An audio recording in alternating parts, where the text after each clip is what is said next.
The stars are right, and that means it's time for another episode of The Whisperer in Darkness. I'm your host, the manfromleng. Thank you very much for joining me today. Hello, everyone. Welcome to the stream. Innsmouth conspiracy dropped yesterday. That's what we're talking about. Yes, the long-awaited announcement. We've known it was coming for pretty much most of the month. We knew that they were going to announce the Innsmouth conspiracy. Hi, Matthew. Welcome to the stream. And it dropped yesterday, so we have a lot of information to go through on today's stream. So lots of interesting cards. We have a handful of new investigators and whatnot. So that is what we are going to look at today. Before I get started, I would just like to thank the patrons of the channel for their tremendous support, as well as Nassim, who is the latest patron to Embrace the Darkness. Very grateful for his support, and thanks to everyone in the Arkham Horror LCG community. You guys are amazing, and I couldn't do this without you. So I am glad that I have your support, and we'll keep on chugging with the content. Speaking of content, hi Andreas, welcome to the stream. I should deal with a couple of announcements before we get started, and that is number one. It looks like the Innsmouth conspiracy will not be out until October, the beginning of October. The FFG is still reevaluating its shipping in light of the COVID-19 pandemic. I noticed on their website today, just this morning, they updated it to they are going to start shipping. I believe the next Keystone expansion will be coming out in China and Asia this month. So who knows what's going to happen? Things are still locked down in at least up here on the plateau, as well as in large parts of the United States. So we shall see.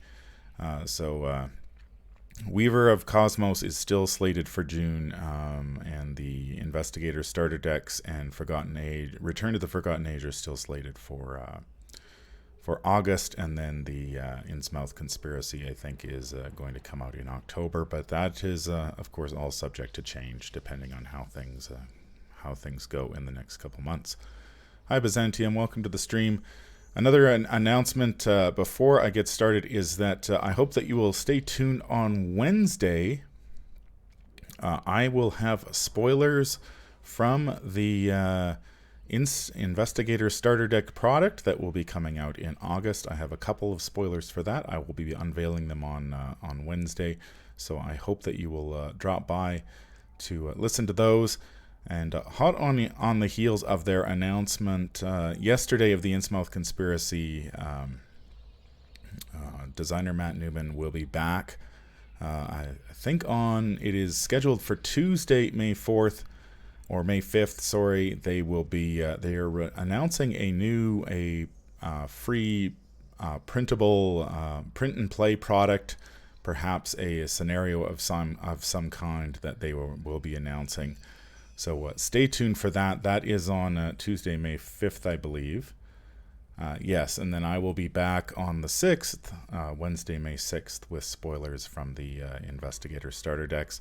Big thank you to Fantasy Flight Games for providing those spoilers. I'm looking forward to sharing them with you. Hi, Jan. Welcome to the stream. The Innsmouth conspiracy is here. We have 5 new investigators. We have new tokens, Bless, Curse, Key, and Flood tokens, and a twisting, time-jumping tale. Based on the information we heard yesterday, it sounds as though the investigators begin possibly captured in Innsmouth, and they have to make their escape, and then who knows where they'll end up from there. There are a lot of iconic locations in Innsmouth itself, the Gilman House, the hotel where the protagonist in the story stays, being one of them, as well as the Devil's Reef and the Deep One City that is located beneath it. So this could be quite a journey and I am looking forward to seeing where it takes us. The time jumping is particularly interesting. We had that a little bit of that in the Forgotten Age. So let us take a look. We'll start off with the investigators. Our first investigator is the new Guardian investigator. We know all of, I think we do know all of the investigators at this point. They spoiled several of them yesterday on the stream, but it's easy to figure out who the other ones are. Sister Mary is a Guardian with 4 willpower, 2 intellect, 3 combat, and 3 agility. She has the Believer and Blessed traits. During the setup, she adds 2 Blessed tokens, that is the symbol for the Blessed tokens, to the Chaos bag. And her reaction is when the round ends, you add another Blessed token to the Chaos bag, and her Elder Sign effect is +1. If you succeed, add another Blessed token to the bag. She's got 5 health and 9 sanity. I'm a little surprised that Sister Mary here has... I'm not surprised that she's a Guardian. I am a little surprised that she has 3 combat instead of... I thought her combat and her intellect would have been reversed. So she would have 3 intellect and 2 combat. Judging by her stat line... her signature asset or card is Guardian Angel. That was not revealed, but her signature weakness, Crisis of Faith, was. And we'll take a look at that in a moment. So she is a Guardian Mystic. So that means I'm also a little surprised there's no restrictions on weapons and whatnot. So Sister Mary can pack some serious heat once she gains a few experience points. There's nothing stopping her from taking all of the guns that she wants. Her 2 intellect suggests to me that she is going to be relying heavily on her mystic side for clue gathering. We've got cards like Drawn to the Flame, Rite of Seeking, and Sixth Sense that she'll be probably relying on to gather most of her clues. She has only up to level 2 Mystic cards, which means she probably won't be picking up Arcane Research at the beginning, since she doesn't really have that many upgrade options. Shriveling is level 3, of course. I believe Sixth Sense is also level 3, and Withering and whatnot. So she won't be able to go that deep into the Mystic class. Obviously, she's a thinker, more of a... She's got that high willpower, which lends itself to cards like she will probably be playing St. Hubert's Key, Holy Rosary, cards like that. St. Hubert's Key, she's a 5 willpower, 3 intellect investigator with 7 sanity, which is pretty amazing. It'll be interesting to see what her ally choice is going to be. There are lots of good Guardian and Mystic allies to choose from. If she wants, she could go with Alyssa Graham, and for the +1 intellect, she could go with David Renfield for the little extra health. Considering she's only got 5 health, she could go with David for the +1 willpower and the health, as well as the resource generation. I think that's could be one of her Achilles heels, is that she's drawing from the 2 most expensive classes in the game, those being Guardian and Mystic, and there aren't a lot of, at least at level 0, there aren't a lot of ways for her to generate additional resources, so it is going to be tricky to manage all of those expensive assets that she is going to want to purchase. So an ally like David Renfield who can give her additional resources is probably going to be a good a solid choice for her. What else does she have? She's got Deny Existence, which will probably be played just for that, because she could use that to protect herself from and protect her health from danger.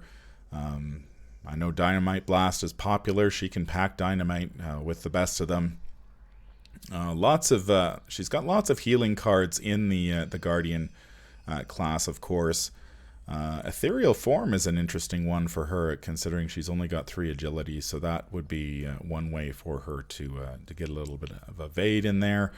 Of course, she's got access to Ward of Protection to cancel treacheries as well, so anything that is going to damage her has the potential that she could cancel that.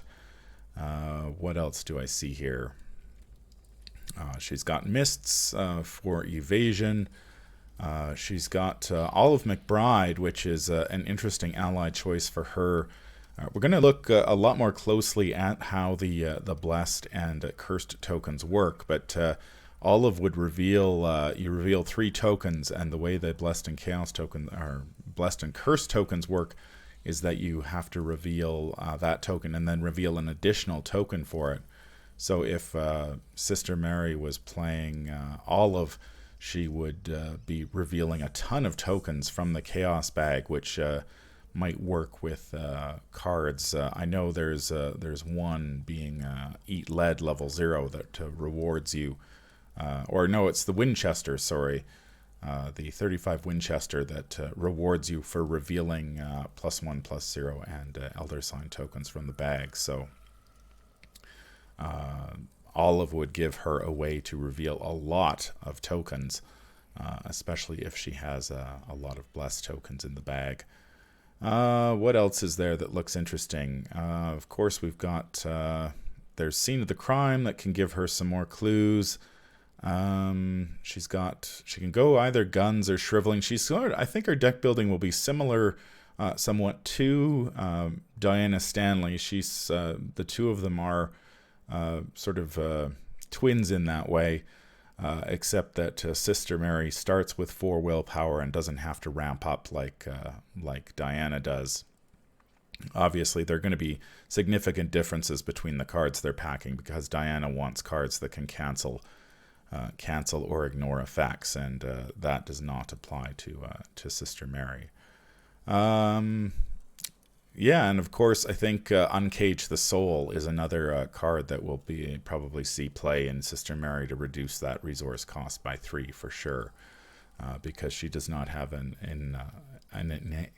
innate way of generating bonus resources, unlike some investigators out there. Hi, Tribulation Solo. Welcome to the stream. Hi, Michael. Hi, Kenyon. Hi, Dis. Yeah, I think St. Hubert's Key in Rite of Seeking, she won't have any trouble with clues. I mean, I've played what's her name, Zoe Samaras in solo with her 2 intellect, and I haven't had too much problem gathering clues. It can be a little touch and go from time to time, but that 2 intellect isn't necessarily a terrible thing, especially with the added Blessed tokens into the bag. Now, her signature weakness is Crisis of Faith. It has the game text Revelation. For each Blessed token in the Chaos bag, you must either replace it with a Cursed token, or you take 1 horror. I think this is pretty mild as weaknesses go. Of course, it depends a lot on how many Blessed tokens are in the bag. If you say draw this on during the upkeep phase of turn 1, there will be at least 2 Blessed tokens in the bag, so you are going to be taking 2 horror. But if you wait later, I understand that Guardians want to pack the Chaos bag with as many Blessed tokens as they can. So if you do that and you happen to pull this, you could certainly end up taking a whole bunch of horror. But then, of course, I think Sister Mary will probably be playing Deny Existence. So if you are hanging on to a Deny Existence to deal with this particular weakness, it'll just do nothing. So there's a possibility you could get tagged for a lot of horror with this, or there's the possibility that it will simply do nothing, depending on how many tokens are in the bag. So So I can't. I don't think this is one of the worst weaknesses in the game. I think maybe next week I'm going to I'll play a little bit of Sister Mary on stream, and we'll see how she does with her new mechanic, the blessed tokens. The nice thing about the blessed tokens, I understand, is that most of the effects that add them to the chaos bag are player cards. So you can add blessed tokens in pretty much any campaign that you play in. The Seeker Investigator is Amanda Sharp, the student. She is the, I guess, the weak investigator in the Seeker class. We saw Calvin Wright, of course, who was zeros across the board in the Survivor class. We saw Preston Fairmont, who was weak in the Rogue class, and now we get Amanda Sharp in the Seeker class. 2s across the board. She has the Miskatonic and Scholar traits. She has the forced effect at the start of the investigation phase. Draw 1 card, discard the card beneath Amanda Sharp, choose a card from your hand, and place it beneath her. She has the reaction at the start of a skill test you are performing. Commit the card beneath Amanda Sharp. If able, do not discard it when this test ends. And she has the Elder Sign effect +0. For this test, you may double the number of skill icons on the card beneath Amanda Sharp. She has 7 health and 7 sanity. She is a Seeker and neutral card 0 to 5. She gets practiced skills 0 to 3. So her deck building is somewhat similar to Sylas Marsh, who is the Survivor Investigator in this box. Her signature asset event, whatever it is Obscure Studies. Not too sure what it will be. I imagine, given her ability, it will have several different icons on it, probably quite an icon spread to help her with her ability, and her weakness is Whispers from the Depths. Now, Amanda is, I think she is one of the more interesting Seekers to come about as of late. I wasn't all that interested in Mandy, simply because she's mostly like searching and drawing cards. This I think this will require a higher skill cap to play, because you're going to have to be very careful in deciding what cards you place beneath Amanda, and try to maximize and leverage those cards for as many skill tests as possible before they go away. Now, there are some obvious candidates for Amanda's deck. You've got a card like an Inquiring Mind, which you can commit only to a skill test if there's a clue at your location. Amanda with that is a 5 across the board as long as there's a skill at her location. That is obviously exceptional. She can also use a card like Unexpected Courage. She would be a 4 across the board for the entire turn. And after that, it gets a little there are a lot of cards that offer, that'll double up on one specific icon, and then you've got cards that will add, like Eureka here, that add you get one icon, one willpower icon, one intellect icon, and one agility icon. The problem is that that with Eureka is that not with the card itself. I mean, Eureka is an amazing card, and if Amanda commits this to every skill test on a turn, she's going to search the top 3 cards of her deck and draw a card every time she's successful. I think the issue with Amanda is that even if you have a Eureka sitting under her, she's still only a 3-3-2-3, which is pretty average. So she is not going to be... so you are going to need... I think it's a good thing that she can draw a lot of cards, because she is going to need to be committing additional cards or spending resources in order to bump her skills up even higher, because depending on the turn...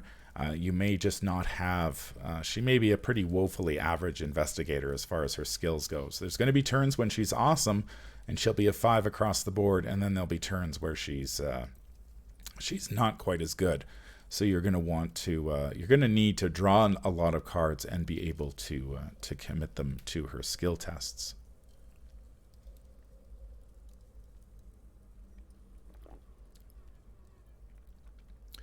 Yeah, I was looking at the desperate skills, Michael, and desperate skills are awesome. I mean, if you drop desperate search, she's got what is it, an intellect of 6 or something like that. But that will be just her intellect for the turn. So unless you're doing some heavy investigating,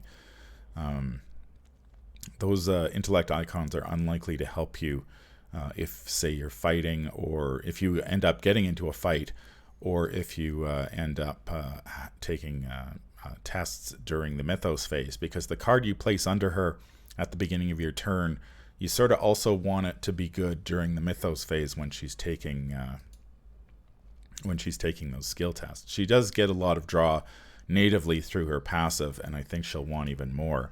Now, I took a look at the practiced skills, and it's a very interesting collection of cards.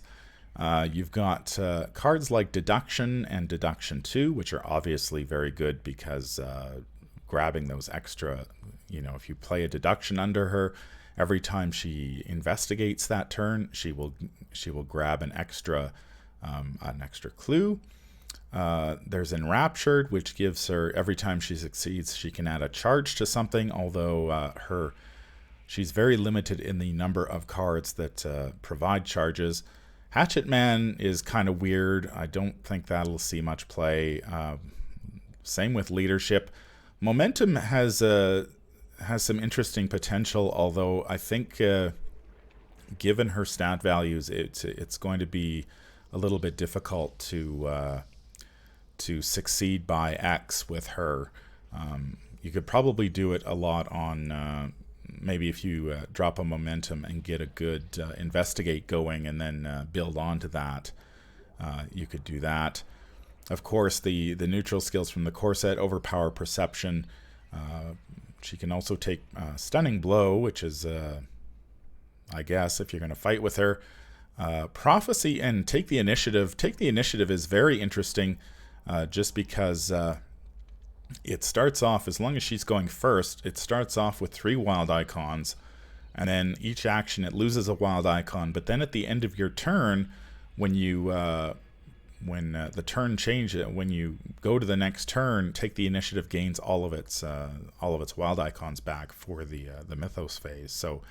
So if you say you drop that, you investigate 3 times, you pass the turn, and then you draw a Willpower Treachery during the Mythos phase, you're back up to 3 wild icons. So she's a 5. 3 aces is a possibility, considering that she has a lot of draw natively, so she may be able to draw into all 3 copies of the 3 aces and automatically succeed at a test. Now, it's going to be, I don't think you want to put one beneath her, because you won't be able to get the bonus with it. Torrent of Power is interesting because it comes with, I believe it's an extra wild and willpower skill icon. But again, you've got to spend charges, and she doesn't have access to a lot of cards that have charges that we'll see in a moment. And of course, there's good old Vicious Blow that if she gets, you drop that, she'd be 3 combat, but she'd be hitting for 2 damage each attack, which is pretty good. Here's a look at, I think, probably the most interesting cards that have potentially the most interesting practice skills. I've gone through quite a few of them already. Deduction, Enraptured. Now, Enraptured, she does have... these are the only cards that she can use that have charges. Arcane Insight is a level 4 card. Of course, Archaic Glyphs is level 3, and she's got to jump through a bunch of hoops before she can get that. So I don't think... I don't know. Enraptured might be a possibility, depending on if we see any more cards that you can stack charges on. Of course, there's also the Pendant of the Queen from the Dream Eaters, which she could she could probably get into play with a lot of with her if she packs enough draw. And then, so you might be able to play in Enraptured and then stack enough, pass enough intellect skill tests that turn to stack 3 charges on one of these assets, and then play into a torrent of power, and then spend those charges so that you're getting a +1 will, 2 wild icons and a willpower skill icon on tests. Now, Amanda's ability is a response. So if you were to, say, tuck a torrent of power underneath her, you would not need to necessarily trigger that ability, and she would, so you could save it for, say, if you, during the Mythos phase, you run into a willpower treachery, she'd have a 5. So I think she's, I'm quite interested in Amanda, actually. She's got a very neat ability, and I'm looking forward to having a chance to play her. Lots of the practice skills are a strange bunch, but sort of a smattering of cards from each different class. But there are quite a few good ones in that lot. Especially, like, you've got the take the initiative, which I already talked about, but also a card like Prophecy. So as the Doom mounts on the agenda, you can drop a Prophecy for 3 wild icons as well for a turn. So that would be it'll be very interesting to manage your hand and pick and choose which cards you place underneath her to try to maximize her ability and get those bonuses, because her stats otherwise are pretty woeful. Now, we also know the Rogue Investigator. This was Matt Newman's pick for his favorite investigator in the box. It is Trish Scarborough. They did not reveal her on the stream yesterday, and she was not in the... there was a picture of her on one of the cards in the article that was up on FFG's site, but we don't know very much about her, except that she is probably a rogue, neutral, and seeker, which would make sense, being that she is the spy. And they did mention that she will be an evasion-based investigator who encourages players to keep enemies on the table in order to trigger various effects. So Trish will be out there. She'll be evading enemies, probably rather than killing them, keeping them on the table, and then using those enemies to potentially trigger other effects that are beneficial. So we haven't seen what any of those additional effects are. Perhaps there's something on her special ability, or perhaps other rogue cards in the set that you can use. If you have an evaded enemy at your location, Trish will be able to... I imagine Gathering Clues will be one of those abilities, but who knows? There's lots of design space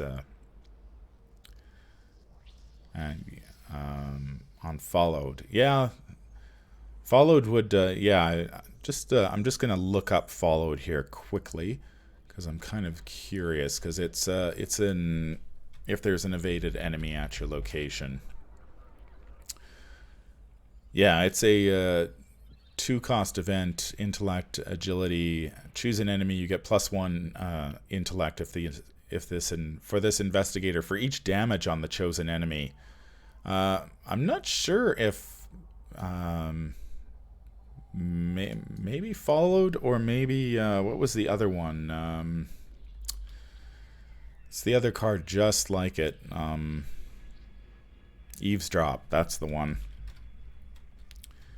Eavesdrop is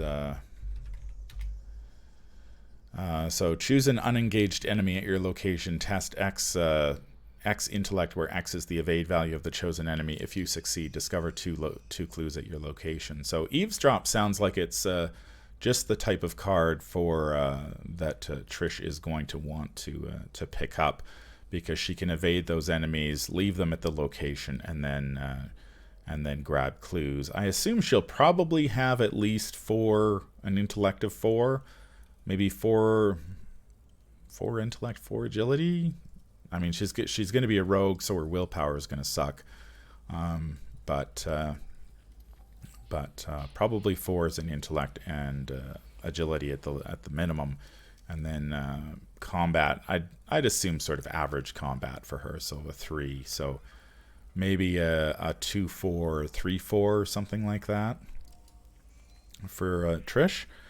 We don't know what her signature event or signature asset or signature weakness is either. We also know the Mystic in the box. It's Dexter Drake, who will be coming out in the Blood of Balshandor novella here, coming up hopefully in June. Hi, Juicy. Welcome to the stream. Glad you could make it. Dexter's got 5 willpower, 2 intellect, 3 combat, and 2 agility. Sorcerer veteran, and his ability, he has a fast, free triggered ability. During your turn, discard an asset you control. Play an asset with a different title from your hand, reducing its cost by 1. And his Elder Sign effect is +2, and you may return an asset from your play area to your hand, then draw a card. So in the Blood of Balshandor, we are receiving his replacement signature asset and weakness. In this set, we are getting his Showmanship, which is the good card, and Occult Scraps, which is the bad card. We've known that he is a Mystic neutral 0-5 and a Rogue 0-2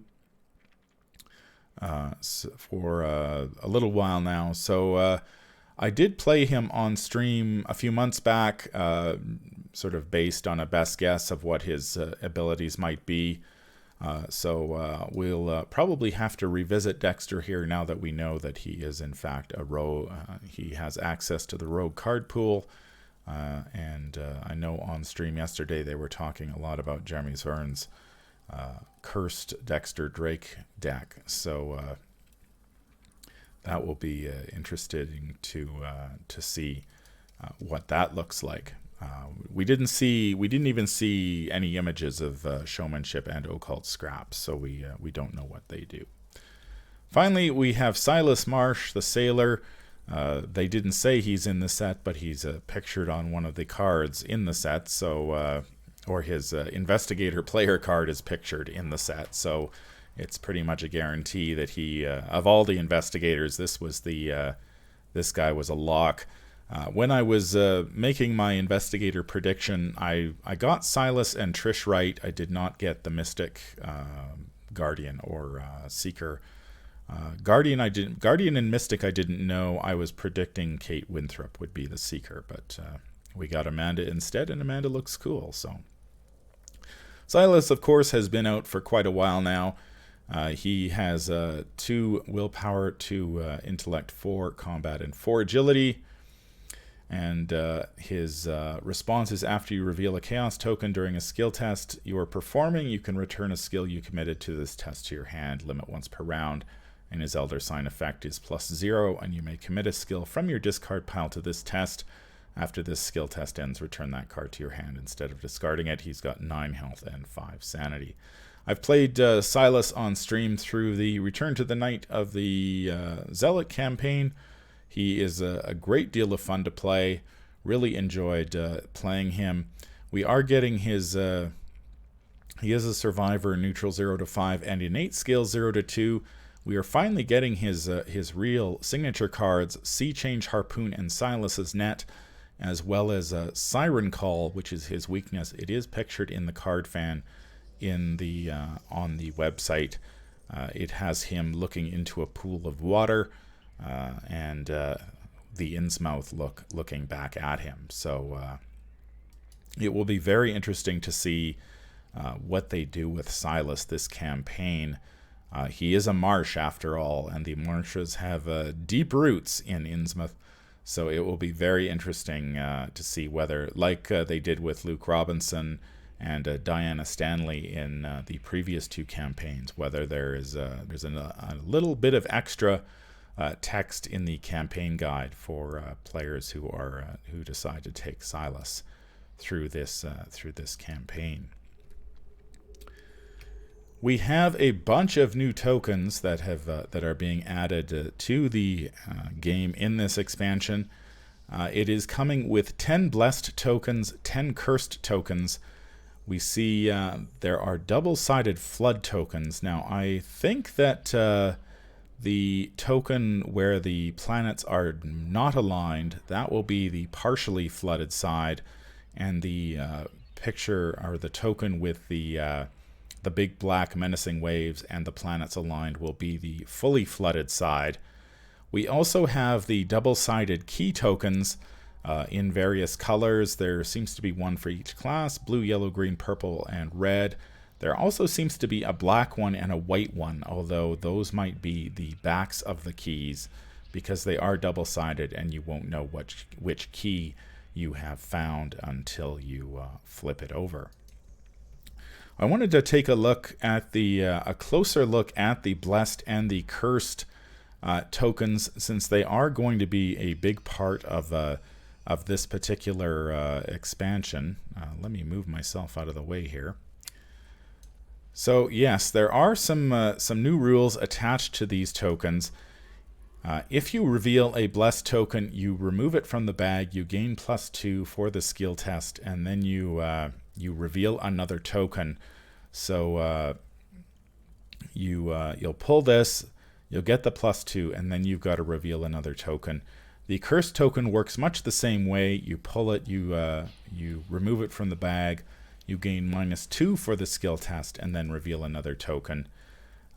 Because you reveal additional tokens each time you pull one of these, you can chain them into each other, or so you can draw multiple blessed and or cursed tokens during a test, which has the potential to change the skill test math significantly. And we're going to take a look at that in a moment.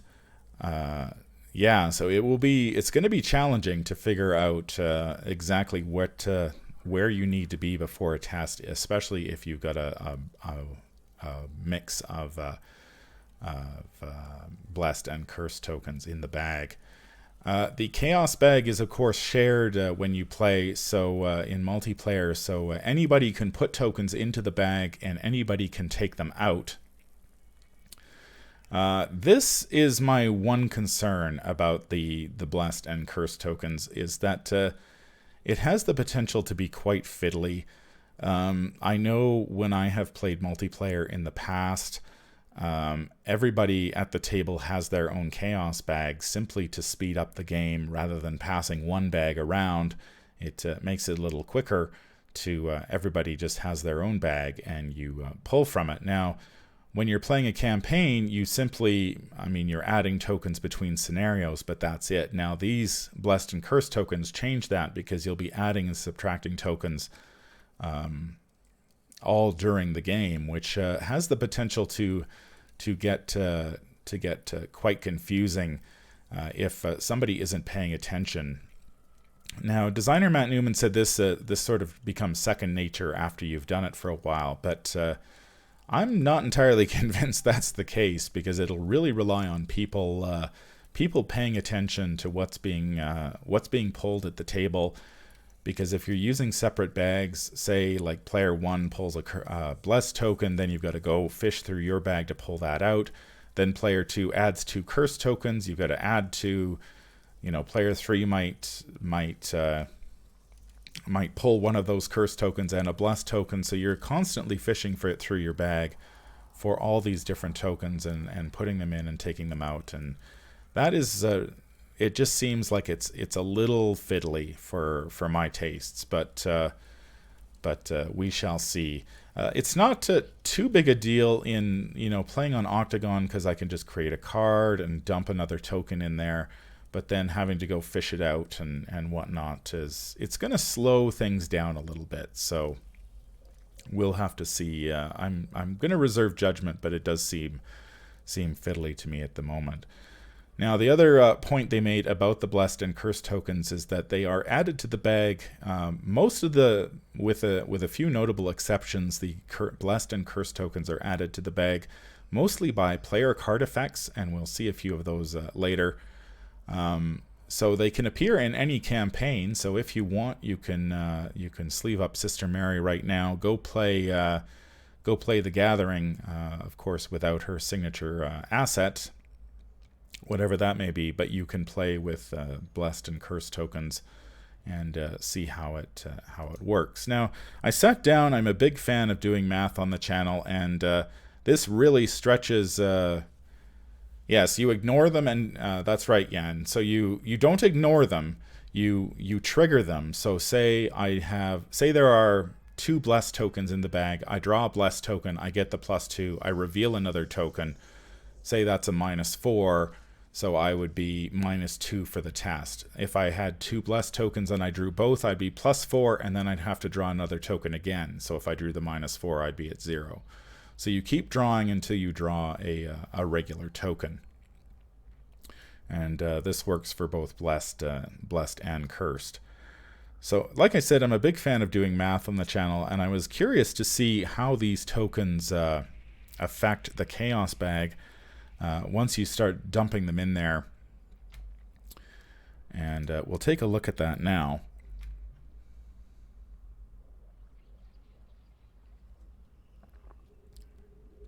So,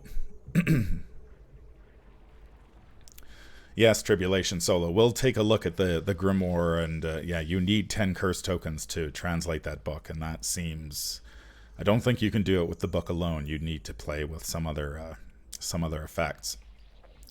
So you add... we'll take a look at how blessed tokens change the odds here.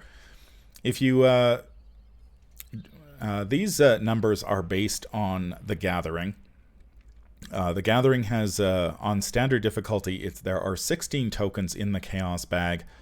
I've basically, I'm counting the skulls as zeros, and I believe there's the cultist is a -1 or -2, or the tablet's a -1 or -2. So if your skill test value is if your skill value is equal to the difficulty of the skill test, you've got about a 37.5% chance of success. If your skill value is +1 above the difficulty, you're up to 62.5% chance of success, and if your skill value is +2 greater than the difficulty, you've got an 81.25. Now, if you dump say we're playing Sister Mary and we dump a couple of blessed tokens into the Chaos bag, they don't increase your odds of success as much as you might think, because you are adding 2 successes, but you are also adding more tokens to the bag, so you are sort of diluting their diluting their effect. So with those 2 blessed tokens, you've got a 44.44% chance of success if you're equal. You've got a 66.67% chance if you're +1, and you've got an 83.33% chance if you're +2. Now, the big thing here is that if you pull a blessed token as your first pull from the Chaos bag, your odds of success on your next pull jump dramatically. So if your skill test value is equal to the difficulty, suddenly you're up at 82.35. If you're +1, you're at 88.23, and if you're at +2, you're at 94.44. So this has so your odds of success on the first pull don't change that dramatically. As you can see, if you're playing regular Gathering without 2 blessed tokens, you've got basically 37.5. With blessed tokens, it's 44.44. I did some calculations, and I think you basically need, if you dump 10 blessed tokens into the bag,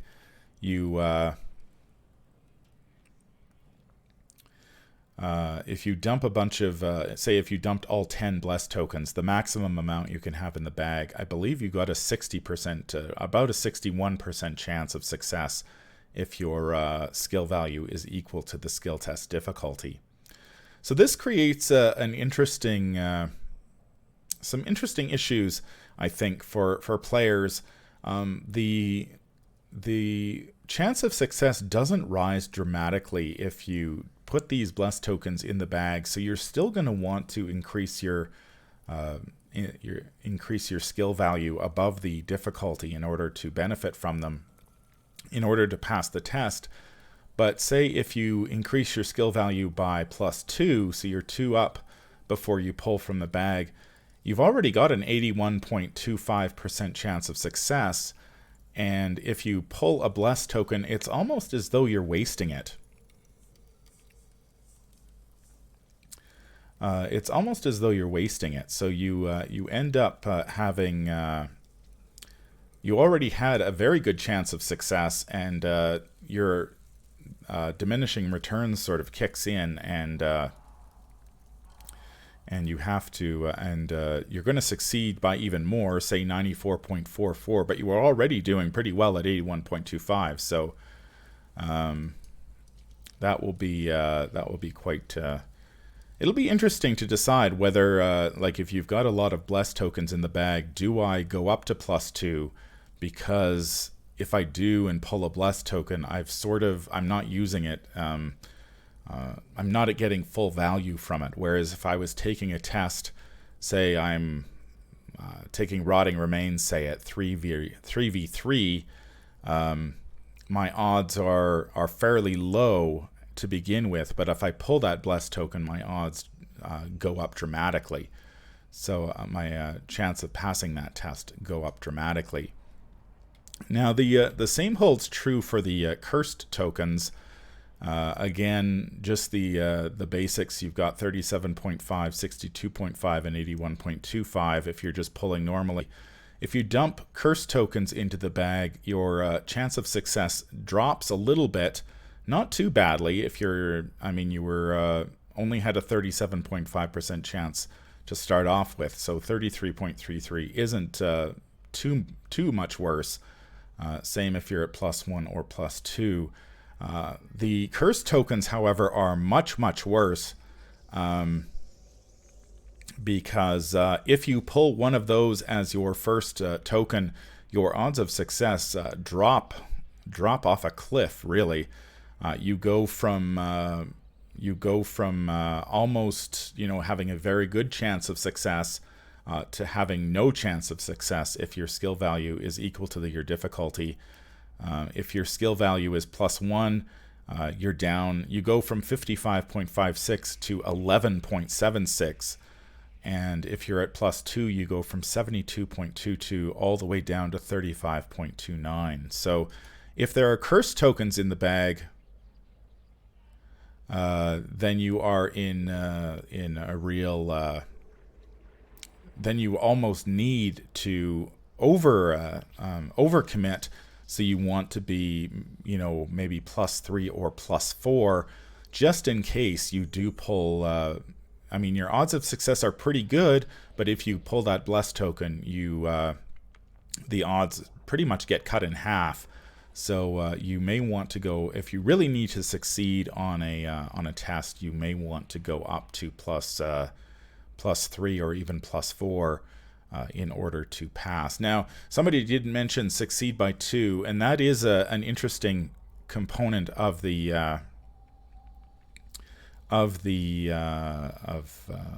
blessed tokens. That they do sort of make it easier for a rogue to succeed by 2. The interesting thing is that rogues don't interact.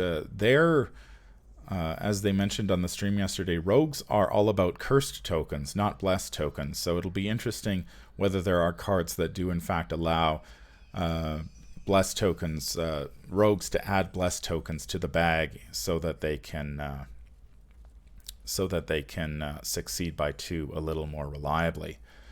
So generally speaking, the blessed tokens are kind of like, they're nice if they're there, but they're not really going to affect how you play the game all that much. You're still going to probably want to be at +2 on standard difficulty most of the time to reliably succeed. If you happen to pull a blessed token, great, you're going to succeed by even more.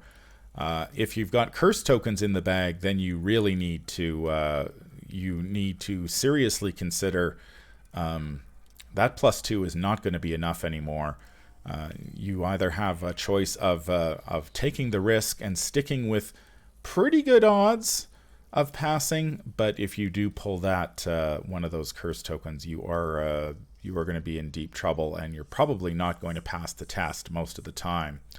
So if there are cursed tokens in the bag, definitely you're going to probably want to go +3, +4 +4 up for that. Now, they did mention on the stream that each class sort of interacts with the blessed and cursed tokens differently.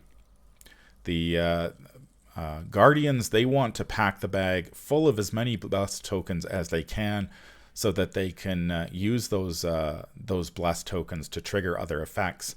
Seekers want to pack the bag with as many cursed tokens as they can, so that they can trigger effects. Rogues also have a lot of cards that let them trigger powerful effects to add cursed tokens to the bag, but they also have ways of sort of cheating the odds and getting out of jail free if they do happen to draw a cursed token.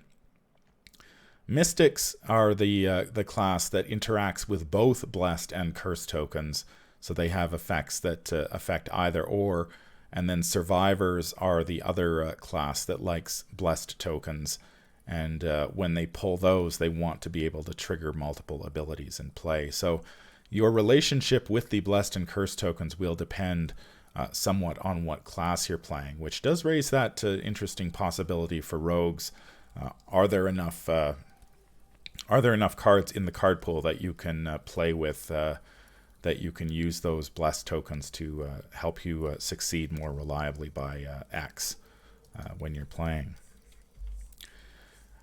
Here is just a little bit of another look at whether when you have a mix of blessed and cursed tokens in the bag, again, your odds of success sort of go down across the board a little bit, but they are pretty much where we have been, around 40% if you're equal difficulty, 60% if you're up 1, 75% if you're up 2, and then diminishing returns kick in pretty hard if you're +3 and +4 because you're at 80 and 85.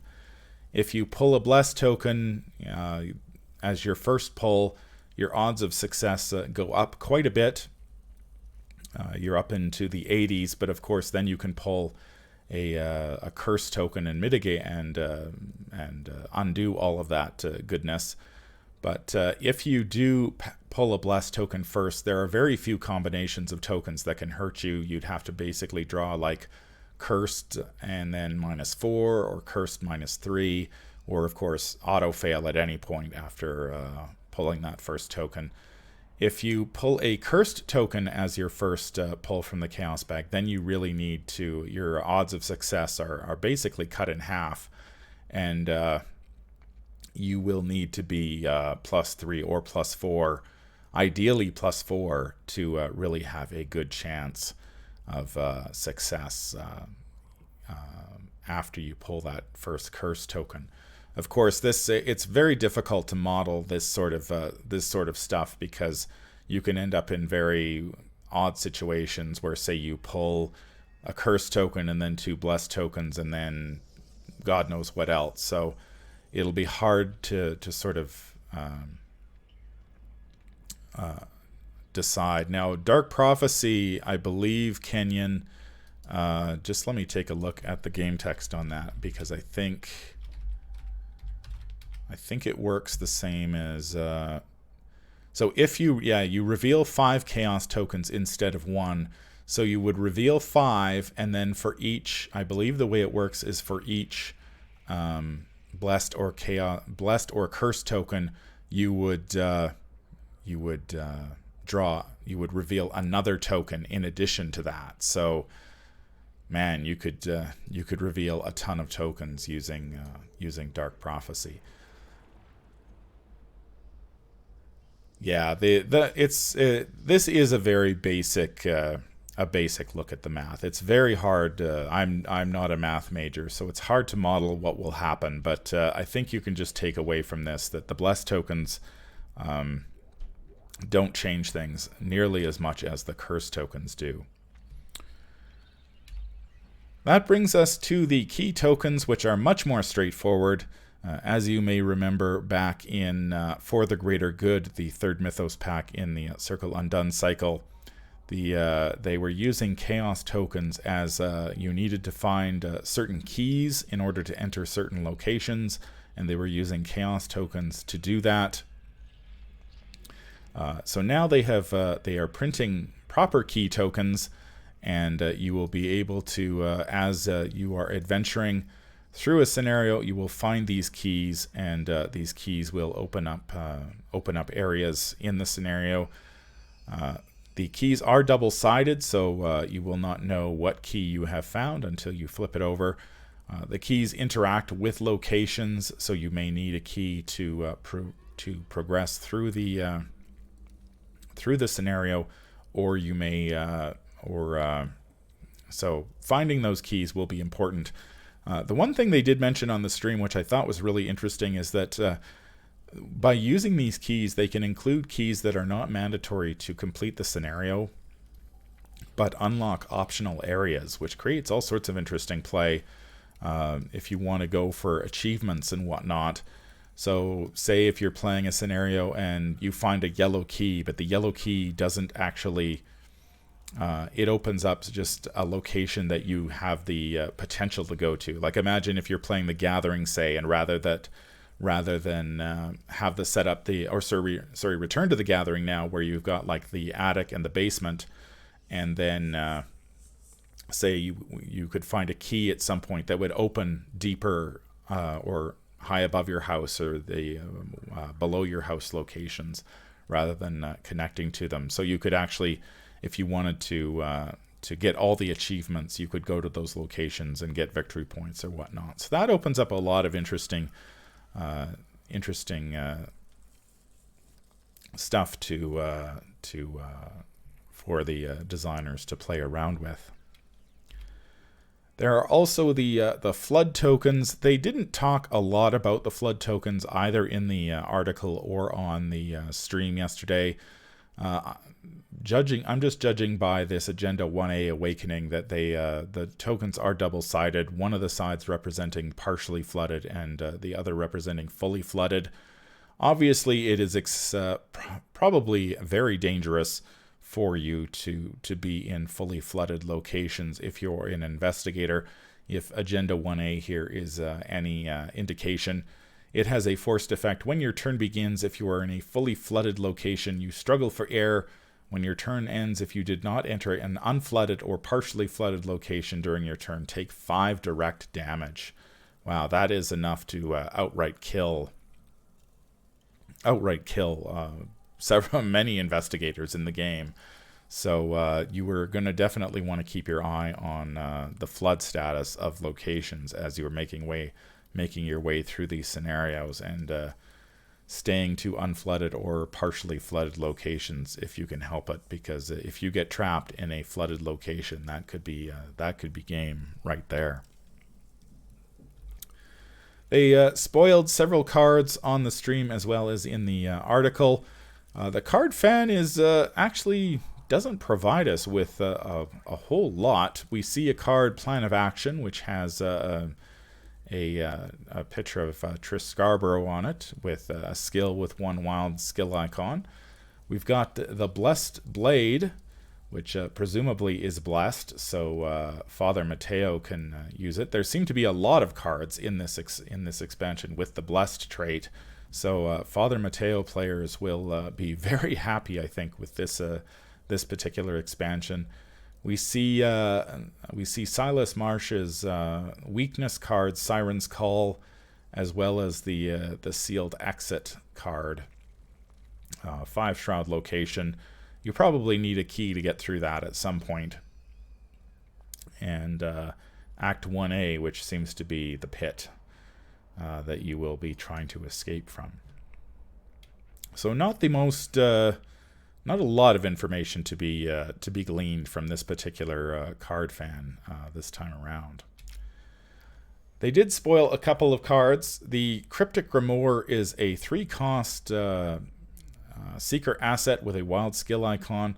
Item, Tome, and Occult traits. As an action, you may add 1 cursed token to the Chaos bag. As an action, if there are 10 cursed tokens in the Chaos bag, discard the Cryptic Grimoire. Record in your campaign log that you have translated the Grimoire. Replace 5 of the cursed tokens in the Chaos bag with 5 blessed tokens, and it takes up a hand slot. This is, of course, the unidentified asset of the Innsmouth Conspiracy Cycle. We will eventually find out, I assume in the Mythos packs, what you get for translating the Grimoire. Now, I think the thing that really struck me about this is that if you need 10 cursed tokens in the bag, and cursed tokens are removed from the bag every time you pull one, you are going to need some other way to add cursed tokens to the bag in order to translate this thing. There is no way on earth that you are going to be able to take 10 actions to add 10 cursed tokens. I just do not see that being feasible in any...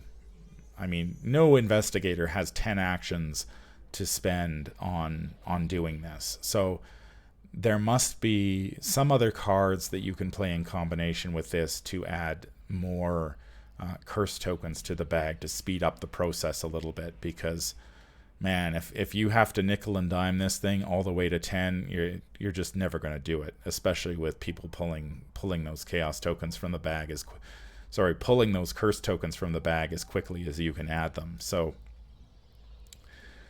this will be very interesting indeed to see what it does. But of course, we have no idea. So we will just have to wait and see whether perhaps we'll probably get multiple versions of it that do different things. But again, we don't know at this point. We also saw they revealed a spoiler for Faustian Bargain. This is a free event with a willpower and intellect skill icon and the pact and cursed traits. It, as an additional cost to play Faustian Bargain, add 2 cursed tokens to the chaos bag. So again, rogues being connected to the cursed token. Investigators at your location gain a total of 5 resources distributed as you wish. This is a huge, powerful burst economy card in either solo or multiplayer.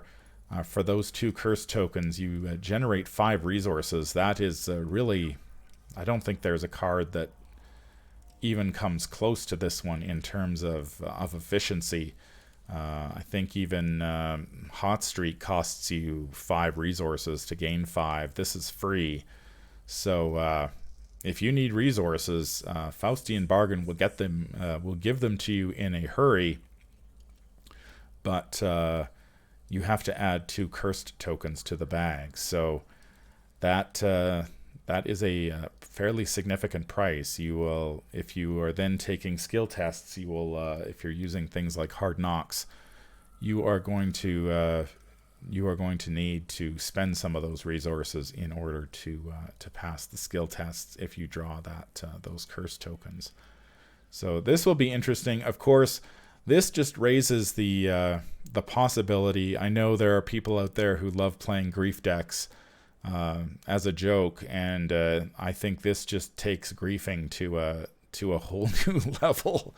There was I know a couple recently, or a couple last year, there was a grief Safina Rousseau deck floating around that basically made just the whole purpose of the deck was to make your fellow players' lives a living hell.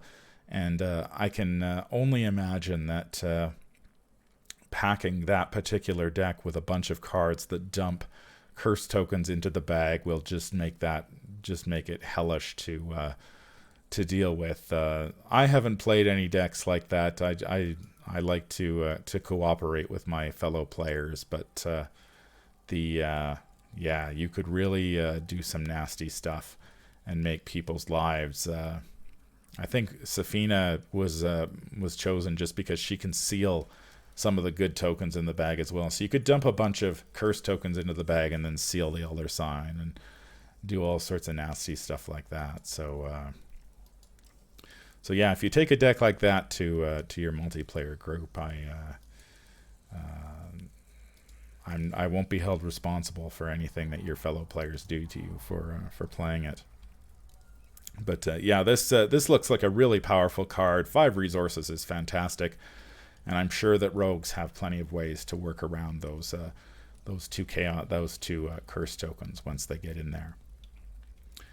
They also released the Ward of Radiance. It is a free event with willpower and agility skill icons. Fast, play when an investigator at your location draws a non-weakness treachery card. Reveal 5 random chaos tokens from the chaos bag. If a blessed or elder sign token is revealed, cancel that treachery card's revelation effect. This, I think, might be the first level 0 card that can cancel a treachery card drawn by another investigator, so that is powerful indeed. I did the math based on the gathering again, and the odds of success if you've got 2 blessed tokens in the bag are about 64.95% of seeing one of the tokens you need. If you and those odds just go up from there if you manage to stack the bag with even more blessed tokens. The odds of triggering this thing successfully just go up. Hi, Hero Logic. Welcome to the stream. Hi, Bernard. Welcome to the stream. So, yeah, a level 0 Mystic card that can cancel treacheries drawn by other players, but it's not always going to be successful. You still need to pull from the Chaos bag, and there is a chance that it will fail.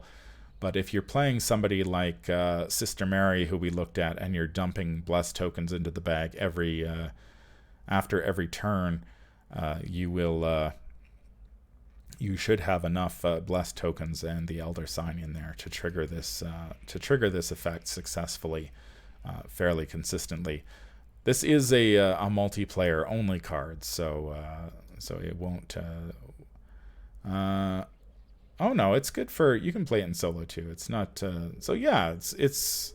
If you're playing Sister Mary solo and you can dump enough blessed tokens into the bag, then you can cancel treacheries with you'll have Ward of Radiance and Ward of Protection. So I think the free event is very nice for her too, because as we were talking about, we will. I think resources are going to be a struggle for her because she has a lot of expensive Guardian and Mystic assets to play. So having free events like this really will take the pressure off her. And, I think Ward of Protection costs 1 in a horror. This is free and has no horror. So I think this is a good card for her for sure if she's tight in the resource department. They also spoiled Tides of Fate. Now, this is, when I talk about fiddly, this is fiddly at the extreme. This is a 1-cost event with a a wild skill icon. Spell and Bless trait, fast, play during any free triggered ability window or at the start of the round. So you can play this card during the Mythos phase before you pull from the Chaos bag. It says replace all cursed tokens in the Chaos bag with an equal number of blessed tokens. Then at the end of the round, replace all blessed tokens in the Chaos bag with an equal number of cursed tokens. So if your Chaos bag is chock full of cursed tokens, a Mystic can drop this. Mystic or off-class Mystic can drop this on the table. Pull all of those cursed tokens out and replace them with blessed tokens. And that will be good until the end of the round. You can do it before anybody takes a test during the Mythos phase. You don't even have to be going first. There is a player window in the Mythos phase where you can trigger this to dump all the cursed tokens out. Of course, having played multiplayer and everybody playing separate bags, this is going to involve everybody going through their bags to pull out any cursed tokens, add in blessed tokens, and then doing it again at the end of the round. That's what I talk about when the fiddliness of it. I know that Matt Newman thinks it's not going to be too bad, but man, oh man, if this stuff gets played enough in multiplayer, people are going to just have to sit with their bag on their lap and or just have it empty all the time, and maybe. Yeah, I agree, T-Man, that it does seem fiddly. I mean, I guess theoretically you could just dump your bag after every round and then just refill it as necessary. But yeah, I'm sure somebody will come up with a solution. This community is, as I've mentioned many times before, this community is amazing, and they have come up with all sorts of solutions to problems that have been presented. So I think that if this card or cards like it have people constantly swapping tokens in their bag, they'll figure out a way to make that a little bit quicker. But you really can't argue with the power of this card. I mean, taking all of the curse tokens out and replacing them with blessed tokens, even though I think the blessed tokens aren't nearly as powerful as the curse tokens are. Being able to suddenly turn a very bad bag into a very good bag is welcome indeed. Here is some beautiful art on Predestined. This is a survivor skill, no skill icons, fortune and blessed traits. So Father Mateo players get a card. Max 1 committed per skill test. You may commit Predestined to any type of skill test. And if this test fails, you either add 2 blessed tokens to the chaos bag or remove 2 cursed tokens from the chaos bag. So we've seen lots of cards that are either adding blessed tokens or that are adding and or removing tokens from the bag. This of course goes well with those decks that want to fail, succeed by failing. I'm thinking particularly just because I've played her recently. Stella Clark, of course, is big on succeeding by failing. So if she fails a test, she can dump a couple of blessed tokens into the bag, and she will improve her odds of passing tests later in the later that round. Although, of course, because actually she could. This actually works really well with Stella, because if the test say this is her first test, she fails the test, she gets an additional action due to her ability. So she's back up to 3 actions, and then she gets 2 blessed tokens in the bag as well, or she can remove 2 curse tokens. So really interesting stuff. Of course, adding the blessed and curse tokens doesn't quite change your odds that dramatically until you add a whole hell of a lot of them in there. Like I'm talking 5 to 10 of each. Then things get pretty... then you can start passing tests without committing cards or spending resources. But until then, the effect of the blessed and cursed tokens is relatively minor. We also saw a few encounter cards. I want to catch up with the stream here. Mateo is doing great this cycle. I think we've only seen a smattering of the blessed cards to come, but his card pool might double by the end of this cycle, just based on the number of cards we've seen with the blessed keyword on or trait on it. Mr. Thorne says, I'm not a big fan of the blessing and curse mechanic overall. I think we'll find out how it changes. I guess we'll have to see how it changes over the course of the entire cycle. I know that, this is sort of like the ceiling mechanic. People had to, when you were sealing tokens, you were fishing through your bag for tokens, putting them on cards, putting the sealed tokens back in the bag and whatnot. This seems like that on steroids. You're going to be adding a lot more tokens and removing a lot more tokens. So I think if you're playing 4-player, it could really, depending how much of this, how many cards add or subtract tokens from the bag, it may end up slowing down the game a little bit. So finding ways to mitigate that sort of speed reduction will be important, especially if you're playing an event like the Iron Man at Arkham Knights, where speed is everything, and so constantly fiddling with your bag will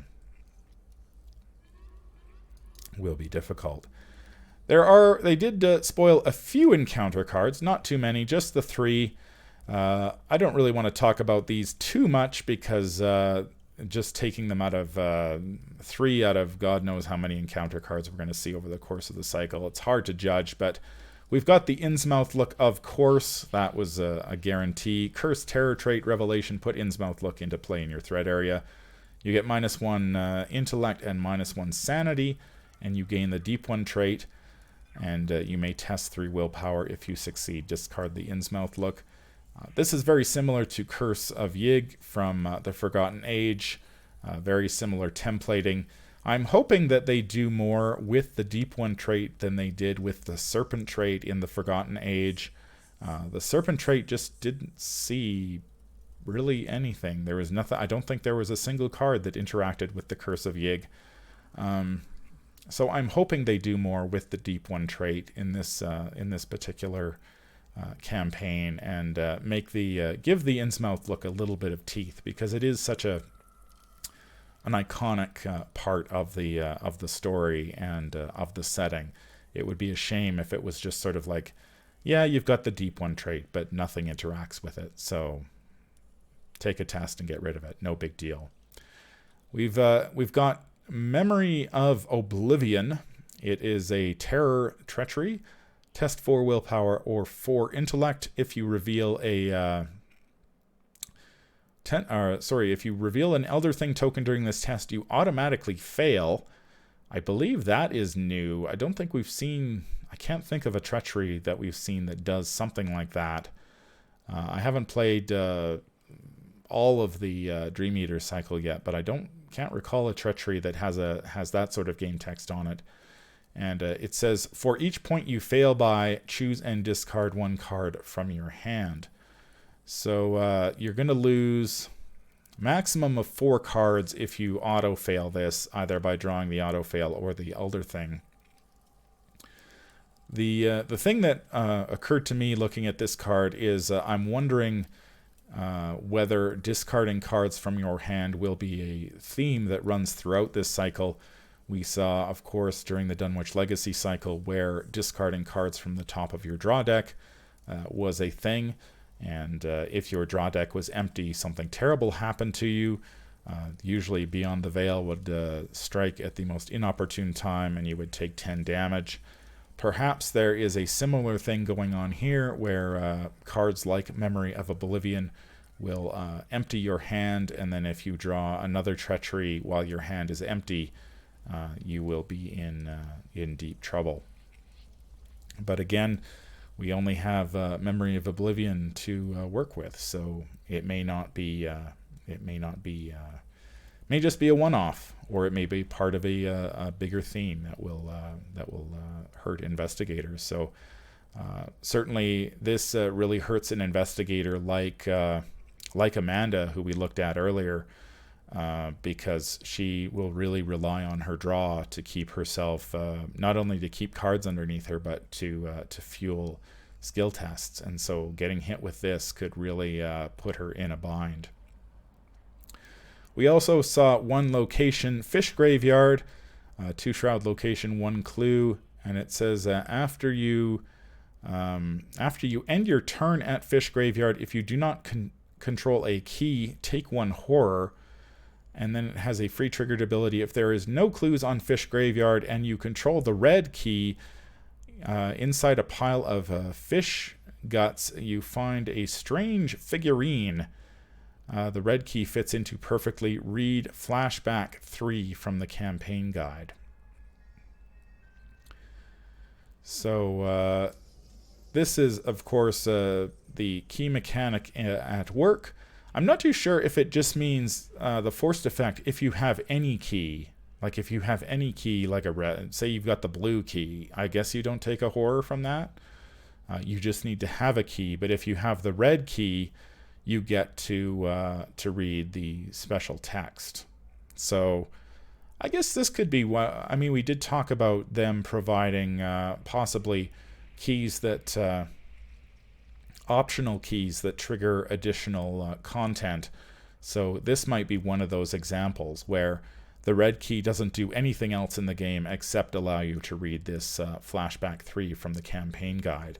So I guess Matt Newman has done a lot of extra writing for this, because if there's there's at least 3 flashbacks that you can experience, and if there's time travel and twists and turns, that will be very interesting indeed. I love how they're using the campaign guide a lot more in the last few campaigns to really sort of build the story as you play the scenario, not so much as you are I think in Dunwich Legacy, it was usually like, play the scenario, read the campaign guide, play a scenario. And lately we've seen a lot more of play part of the scenario, read the campaign guide, play part of the scenario, and it builds on that. So lots of interesting things they can do with that key mechanic.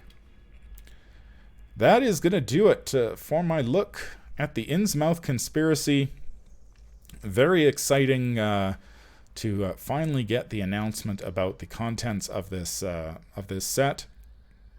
We've got Sister Mary, Amanda Sharp, Trish Scarborough, Dexter Drake, and Sylas Marsh joining the game officially here when this is released, hopefully in October. Hopefully there are no more delays, and we will see this. It's still 5 months away, which is a long time to wait, but I'm sure they'll be releasing more spoilers as we go. The blessed and cursed mechanic is definitely interesting. I mean, all of the Arkham horror games have had this sort of mechanic in them. Arkham Horror 2nd Edition, you could become blessed and cursed. I believe Eldritch Horror, you could become blessed and cursed. I think you can become blessed and cursed in Arkham Horror 3rd Edition, and probably in Elder Sign too. So it's not all that surprising that we see the blessed and cursed mechanic make its appearance in the Arkham Horror LCG. It's interesting how they are using the Chaos Bag. They mentioned on the stream that initially the blessed and cursed tokens were auto fails and Elder Signs, and it was a little too swingy. So it will be interesting to find out, to play with it. Based on the very rudimentary calculations a non-mathematician has done like myself, it seems like the blessed tokens are less impactful than the cursed tokens. If you have cursed tokens in the bag, then you really are going to have to pump up your odds of success. Don't change all that much, but if you want to mitigate those cursed tokens, you are going to have to go 3 or 4 up before the pull if you're playing on standard, and of course the math changes even more once if you're going on expert or harder expert. Sorry.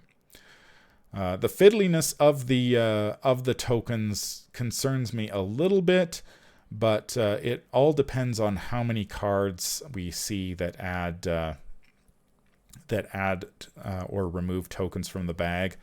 I was during the Forgotten Age cycle when they first revealed the seal token, or sealing cards that sealed tokens. I thought, oh man, we're going to be sealing and unsealing tokens like mad, and it turned out we really didn't get that many cards that sealed tokens. So the impact of them was quite small. It seems like they've gone a little more. They're a little more aggressive this time around with this mechanic. So we will, I guess, we will find out. And of course, we've seen some player cards that interact with those tokens already, and I'm sure that we will see more as the months in the months to come. We've got 5 months to wait for this thing, and then everybody will be able to get their hands on these new investigators. Speaking of spoilers, I mentioned at the top of the show, I will have spoilers for the Investigator starter decks next Wednesday. I hope that you will tune in for that. I'm looking forward to sharing a couple cards with you that Fantasy Flight Games graciously provided me.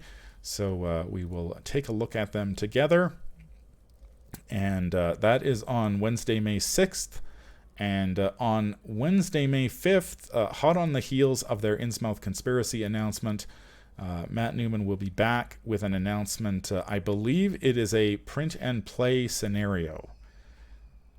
Don't quote me on that, But that is what my sources tell me, is that it is some sort of print and play addition to the game. So it might be a scenario, it might be something else, but it will be free, I believe, and you will be able to print it off at home and add it to your game. So that, who knows what that could be. There's so much material they can use for this game that it is...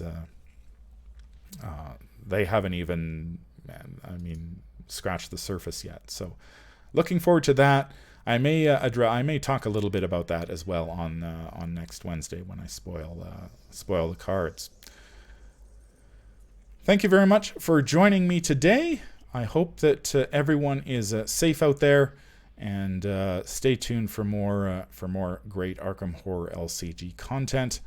And I will be back. I'm busy working on my reviews for the Dark Side of the Moon Mythos pack, so those will be coming out later this month, as well as hopefully the reviews for Point of No Return. So if I put my nose to the grindstone, I can pump out 2 this month, so that would be awesome.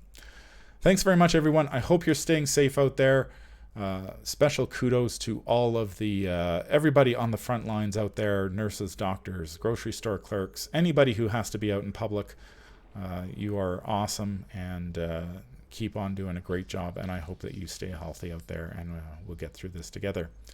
So until then, take care. That's going to do it for this stream. If you enjoy what you hear, remember to like, comment, and subscribe. If you need to contact me, I can be reached at manfromleng@gmail.com. I am also on Twitter at manfromleng. Until the stars are right, keep your shotgun close and your other sign closer. Take care out there, and happy investigating.